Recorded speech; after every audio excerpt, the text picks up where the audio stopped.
Hi అండి. అందరికీ నమస్కారం. Welcome back to my channel. ఈ వీడియోలో ఏపీ ప్రభుత్వ ఉద్యోగులకు మరియు పెన్షనర్స్‌కు సూపర్ గుడ్ న్యూస్ అండి. సో, ఈ యొక్క 5 రకాల పెండింగ్ బకాయిలు ఉద్యోగుల అకౌంట్‌లో జమ అంటూ అప్డేట్ రావడం జరిగింది. సో, దీనికి సంబంధించినటువంటి పూర్తి వివరాలు ఈ వీడియోలో తెలుసుకుందాము. వీడియో అయితే ఎక్కడే కానీ స్కిప్ చేయకుండా ఎండ్ వరకు చూసేయండి. అప్పుడే ఇన్ఫర్మేషన్ పూర్తిగా అర్థమవుతుంది. అలాగే వీడియో చూస్తున్న ప్రతి ఒక్కరు వీడియోకైతే లైక్ చేయండి ఫ్రెండ్స్. ఈ వీడియోని తోటి ఉద్యోగ, పెన్షన్ మిత్రులతో అయితే షేర్ చేయండి.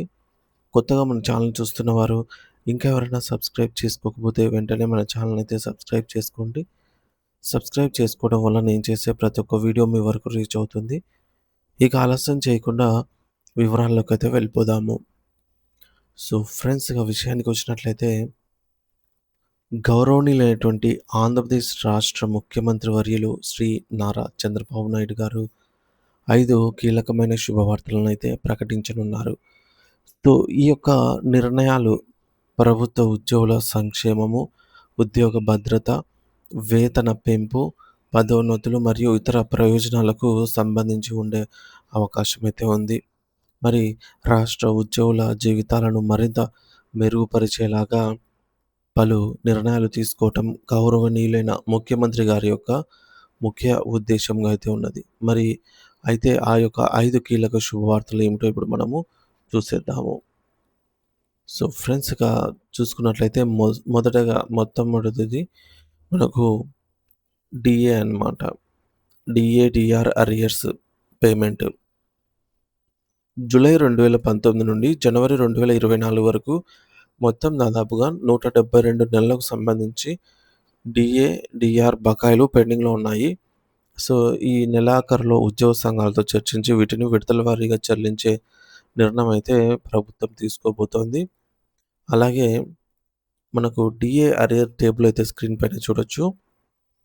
సో ఫ్రెండ్స్, మనకు డీఏ అప్లికబుల్ ఫ్రమ్ అని చెప్పేసి ఇక్కడుంది. అరియర్స్ ఎప్పటి నుండి ఎప్పటి వరకు ఇట్లా. అలాగే ఎన్ని నెలలకు అరియర్స్ అయితే పెండింగ్ ఉన్నాయి. సో, ఈ డ్యూరేషన్ ఎంత? అలాగే డీఏ వాల్యూ ఒక్కొక్కసారిగా ఎంతెంత పెరిగింది అనేది ఇప్పుడు చూద్దాము. మొదటగా మనకు ఈ 11వ పీఆర్సీ మొదలైనప్పటి నుంచి జూలై 2018కి సంబంధించి డీఏను ప్రకటించారనమాట. ఈ డీఏకి గాను 30 నెలల అరియర్స్ అయితే ఉండేవి. సో, ఇక్కడ ప్రకటించిన డీఏ ఎంత అంటే 8.2%. సో, కేంద్రం 2% ప్రకటించగా రాష్ట్ర వాటాగా అయితే ఇది వచ్చిందనమాట. మరి ఈ డీఏ ఏమైంది? ఆల్మోస్ట్ డన్ అంటే ఈ డీఏకి సంబంధించి దాదాపు 90% నిధులైతే జమ అయ్యాయన్నమాట. రీసెంట్‌గా మనకు జనవరి 14థ్ ఈ నిధులు వారి వారి అకౌంట్‌లలో ఉద్యోగులకు, పెన్షనర్స్‌కు జమ అయ్యాయి. అలాగే ఇక్కడ 3 విడతల అమౌంటు.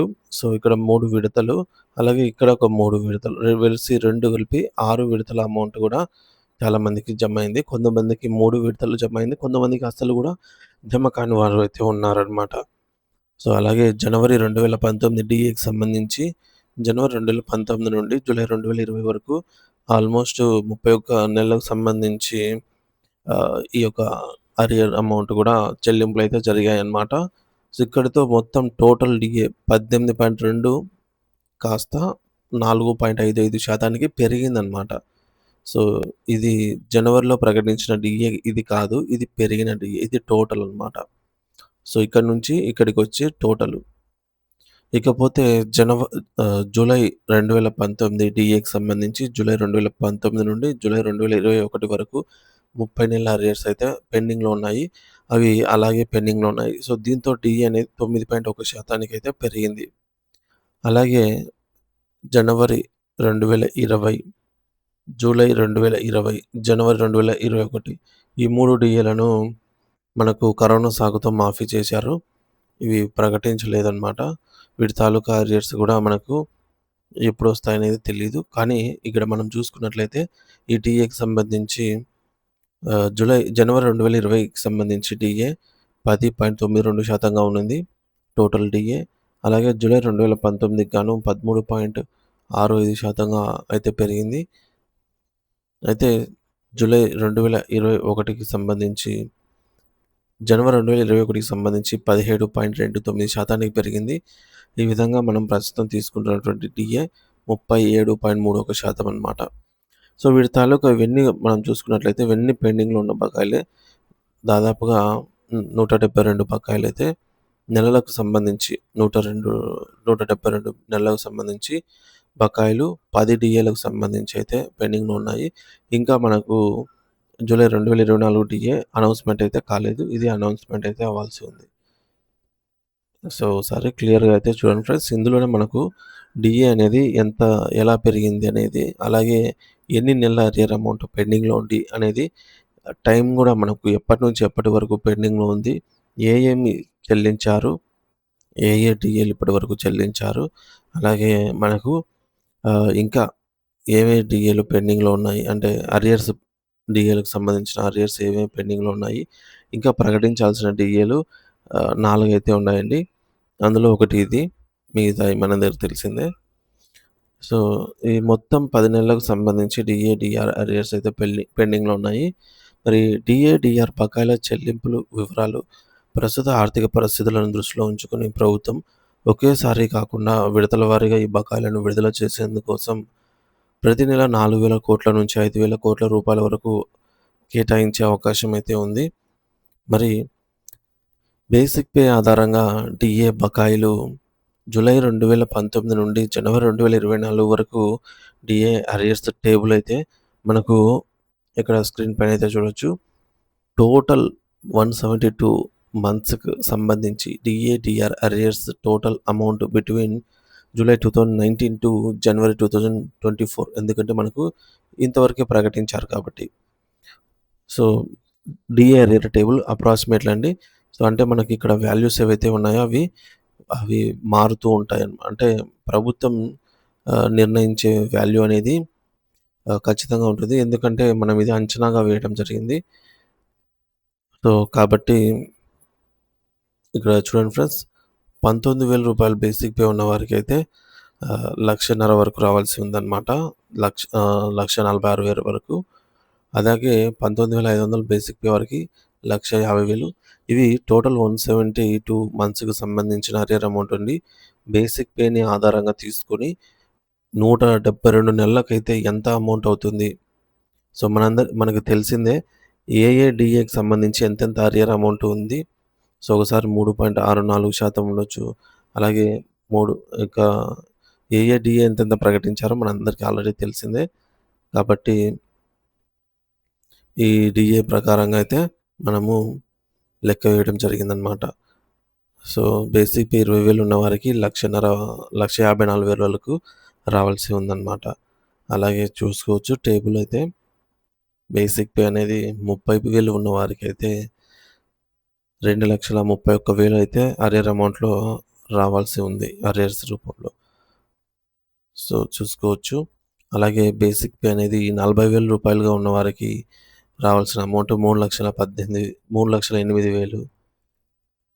సో, ఇందులో చాలా వరకు DAలు కరోనా సాకుతో మాఫీ చేశారండి. అలాగే చాలా వరకు ఐద్ ఇవి 3 DAలను కరోనా సాకుతో మాఫీ చేయగా 5 DAలను 11వ PRCలో అయితే విలీనం చేశారనమాట ప్రకటించకుండానే. సో, కాబట్టి ఈ టోటల్ వాల్యూ అనేది ఖచ్చితంగా మారుతుంది. మనము మొత్తం ఎగ్జాక్ట్‌గా ఎంత అవుతుందనేది వేసాము. కానీ టోటల్ వాల్యూ అనేది వేరే ఉంటుంది.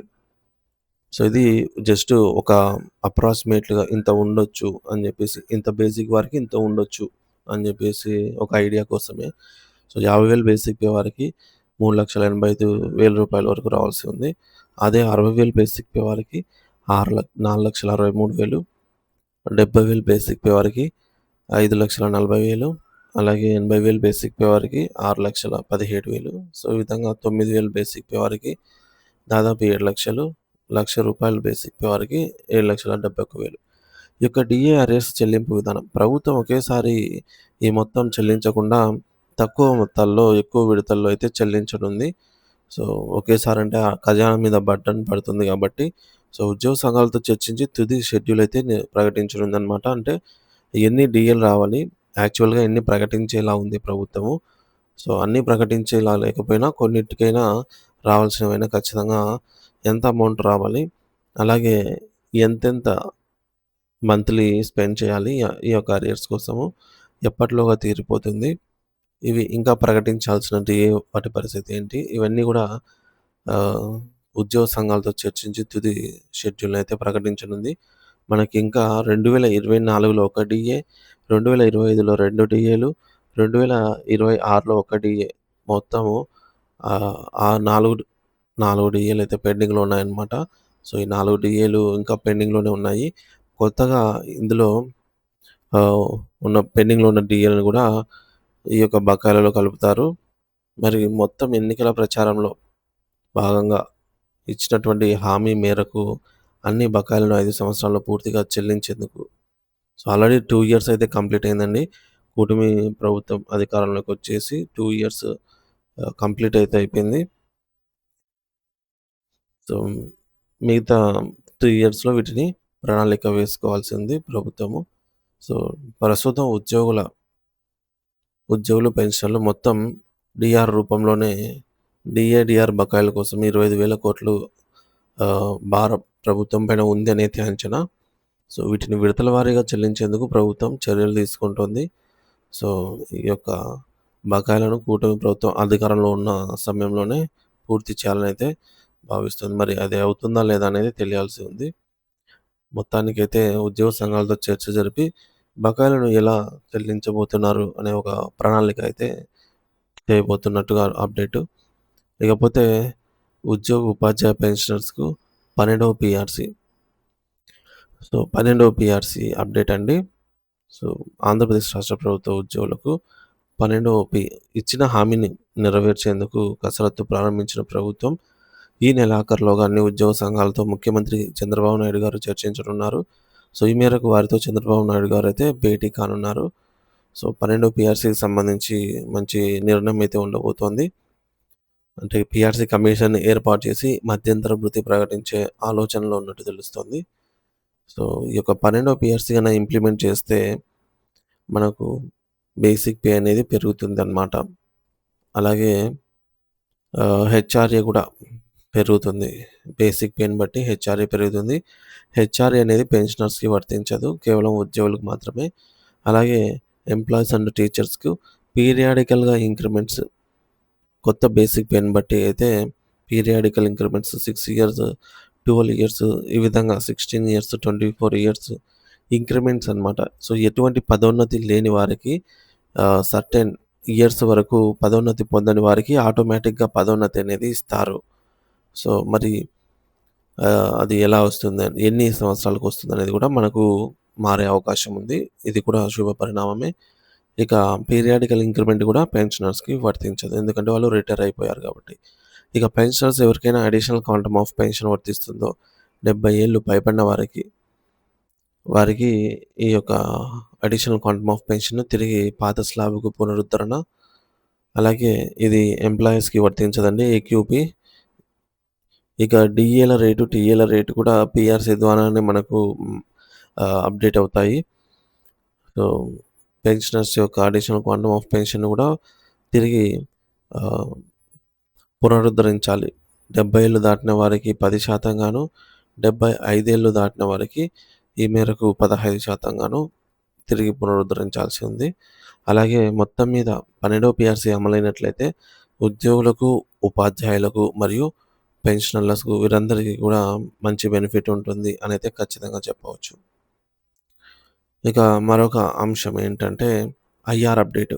సో, కూటమి ప్రభుత్వం ఎన్నికల ప్రచారంలో భాగంగా ఇచ్చిన హామీ మేరకు ఉద్యోగ పెన్షనర్స్‌కు ఐఆర్ మధ్యంతర భృతిని కూటమి ప్రభుత్వం ఉద్యోగులకు అధికారంలోకి వచ్చిన వెంటనే ఐఆర్ ప్రకటిస్తామని ఇచ్చిన హామీ, మేనిఫెస్టోలో ఉన్నటువంటి హామీని నెరవేర్చి తక్షణమే ఉద్యోగులకు 30% తగ్గకుండా మధ్యంతర భృతి అయితే ఇవ్వాలి అని చెప్పేసి కోరుతున్నారు. సో, ప్రభుత్వం 30% మధ్యంతర భృతిని ప్రకటించినట్లయితే వారి బేసిక్ పేని బట్టి ఎవరికి ఎంత అమౌంట్ పెరుగుతుందనేది ఇక్కడ స్క్రీన్ పైన అయితే చూడొచ్చు. సో, మన బేసిక్ పేలో 30% అనమాట. అంటే సో, ఈ రూ. 20,000 బేసిక్ పే వారికి రూ. 6,000 అయితే పెరుగుతుంది. అలాగే బేసిక్ పే అనేది 30,000గా ఉన్న వారికి 9,000 ఈ విధంగా చూసుకోవచ్చు ఫ్రెండ్స్ టేబుల్‌లో. 60,000 బేసిక్ పే వారికొచ్చేసి 18,000 మన సాలరీలో 30% హైక్. సో, ఎంత ప్రకటిస్తే అంత హైక్ అయితే అవుతుంది. సో, ఐఆర్ అనేది నేరుగా గ్రాస్ అమౌంట్‌లో కలుస్తుంది. ఐఆర్‌లో ఎటువంటి డిడక్షన్స్ ఉండవు. ఇక నాలుగో ముఖ్యమైన అంశం ఏంటంటే పెండింగ్ బిల్లుల పేమెంట్ స్టేటస్. 11వ పీఆర్‌సీ బకాయిలు, అలాగే డీఏ బకాయిలు, ఈహెచ్ఎస్ ద్వారా క్యాష్‌లెస్ ట్రీట్మెంట్ అందేలా చూడాలి. అలాగే 12వ పీఆర్‌సీ కమిషన్‌ను వెంటనే ఏర్పాటు చేయాలి. కూటమి ప్రభుత్వం ఇచ్చిన హామీ మేరకు ఐఆర్‌నైతే వెంటనే ఇవ్వాలి. సో, మేనిఫెస్టోలో ఇచ్చిన హామీని అన్నమాట అది. ఉద్యోగులేమి అడిగిందేమి గాదు. మేనిఫెస్టోలో కూటమి ప్రభుత్వమే అప్పట్లో ఒప్పుకొని ఇవ్వాలని నిర్ణయించుకున్నటువంటి నిర్ణయం అది. ఇకపోతే రిటైర్మెంట్ బెనిఫిట్స్ కూడా ఆలస్యం కాకుండా చాలామంది రిటైర్ అయిన తర్వాత వారికి 6 నుంచి సంవత్సరం, 12 నెలల వరకు సమయం అయితే పడుతుంది. ఎందుకు అంటే రిటైర్మెంట్ బెనిఫిట్స్ రావటానికి ఈ జాప్యాన్ని తగ్గించాలి. బహుళ సంఘాల్లో సభ్యత్వాలను ప్రభుత్వమే రద్దు చేయాలి. అన్నీ ఎందుకంటే ఎక్కువ సంఘాలు ఉన్నప్పుడు ఆహ్, మల్టిపుల్ ఆలోచనలుంటాయన్నమాట. సో, అలా కాకుండా ఒకే స్వరం, ఒకే మాట మీద, ఒకటే మాట మీద ఉండి, ఒకే స్వరం ప్రభుత్వానికి గట్టిగా వినిపిస్తుందన్నమాట. బహుళ సంఘాల సభ్యత్వాలు లేకపోవడం వల్ల. ఇకపోతే అన్ని జిల్లాల హెడ్ క్వార్టర్స్‌కు 16% హెచ్ఆర్ఏ ప్రకటిస్తూ ఉత్తర్వులు అయితే విడుదల చేయాల్సి ఉంది. గత ప్రభుత్వ హయాంలో తీవ్రంగా నష్టపోయిన ఉద్యోగ వర్గానికి న్యాయం చేయాలి. ఉద్యోగుల దీర్ఘకాలిక సమస్యల పరిష్కారానికి ప్రభుత్వం చొరవ చూపాలి. సో, అంటే ఏమిటంటే గత ప్రభుత్వ హయాంలో ఉద్యోగులు, పెన్షనర్స్ తీవ్రంగా నష్టపోయారు. ప్రధానంగా 11వ రివర్స్ పీఆర్సీ ద్వారా గతంలో సంపాదించుకున్నటువంటి రాయితీలు కూడా కోల్పోయామని, ఉద్యోగులు కోరుకున్న కూటమి ప్రభుత్వం అధికారంలోకి వచ్చినందున ఉద్యోగ వర్గమంతా ఎన్నో ఆశలు ప్రభుత్వంపై పెట్టుకున్నారని, ఉద్యోగుల ఆశలకు అనుగుణంగా దీర్ఘకాలంగా పరిష్కారం కానటువంటి ఆర్థిక మరియు ఆర్థికేతర సమస్యల పరిష్కారానికి ప్రభుత్వం వెంటనే ప్రత్యేక చొరవ తీసుకొని సమస్యలు పరిష్కరించే దిశగా చర్యలు తీసుకోవాలని చెప్పేసి కోరుతూ ఉన్నారు. ఇక పెన్షనర్ల సమస్యలు కూడా ఉన్నాయి. సో, 2014 నుండి 2019లో గత తెలుగుదేశం ప్రభుత్వ హయాంలో సంపాదించుకున్నటువంటి ఈ యొక్క additional quantum of pension AQP అనేది గత ప్రభుత్వం కోత వేసి రివర్స్ పీఆర్సీ ద్వారా 11 పీఆర్సీ ద్వారా తగ్గించింది. సో, వాటిని పాత స్లాబ్‌లను తిరిగి పాత స్లాబ్‌లనైతే పునరుద్ధరించి రాష్ట్రంలో ఉన్నటువంటి సుమారు 4,00,000 మంది పెన్షనర్లకు న్యాయం జరిగేలాగా చూసి వృద్ధులను ఆదుకోవాలి అనైతే పెన్షనర్స్ సంబంధించి ఈ యొక్క డిమాండ్ అయితే ఉంది. సో, ఆంధ్రప్రదేశ్ రాష్ట్ర ప్రభుత్వం అదనపు పెన్షన్ ఏక్యూపీ 15% పునరుద్ధరణ వివరాలు ఇక్కడ స్క్రీన్ పైన అయితే టేబుల్ మీద చూడొచ్చు. యాక్చువల్‌గా 71 నుండి 75 సంవత్సరాలు పూర్తయ్యే వరకు ప్రస్తుతం 7% మాత్రమే ఇస్తున్నారనమాట. ఇది 10%గా ఉండేది. సో, కనీసం ఒక 8% పెంచి 15%కి చేయాలని అయితే కోరుతున్నారు. అలాగే 76 సంవత్సరాల నుండి 80 సంవత్సరాలు పూర్తయ్యే వరకు ప్రభుత్వం ప్రస్తుతం 12% మాత్రమే ఇస్తోంది. సో, ఇది గతంలో 15% ఉండేది. సో, దీనికి ఒక 8% జోడించి 20% చేయాలి. అలా అని కోరుతున్నారు. లేదంటే ముందు ఉన్నటువంటి 10%, 15% అలాగైనా ఉంచాలని జెప్పేసి కోరుతున్నారు. ఇక రిమైనింగ్ స్లాబ్‌లు 80, 90, 100 దాటిన వారికి సేమ్ స్లాబ్‌లే ఉండాయి. వీటినేం తగ్గించలేదు గత పీఆర్సీలో. కాకపోతే వీటికి కొద్దిగా ప్రోత్సహించి ఒక 5% పెంచాలని జెప్పేసి కూడా ఒక ప్రతిపాదన అయితే ఉంది. కుదిరితే ఇది లేదంటే దీంతోనే సో, ఈ 10, 15, 20, 25 దీంతో అయినా కంటిన్యూ చేయాలి. అంటే వీటినైనా ఈ 2 స్లాబ్‌లను తిరిగి పునరుద్ధరించాలి అని జెప్పేసి అయితే ఖచ్చితంగా కోరుతున్నారనమాట. ఇక 100 సంవత్సరాలు దాటిన వారికైతే 50% ఇస్తున్నారు. కానీ కేంద్ర ప్రభుత్వాలు 100 సంవత్సరాలు దాటిన వారికి 100% అయితే ఇస్తున్నాయి. సో, అది గూడా పరిగణలోకైతే తీసుకోవాలి.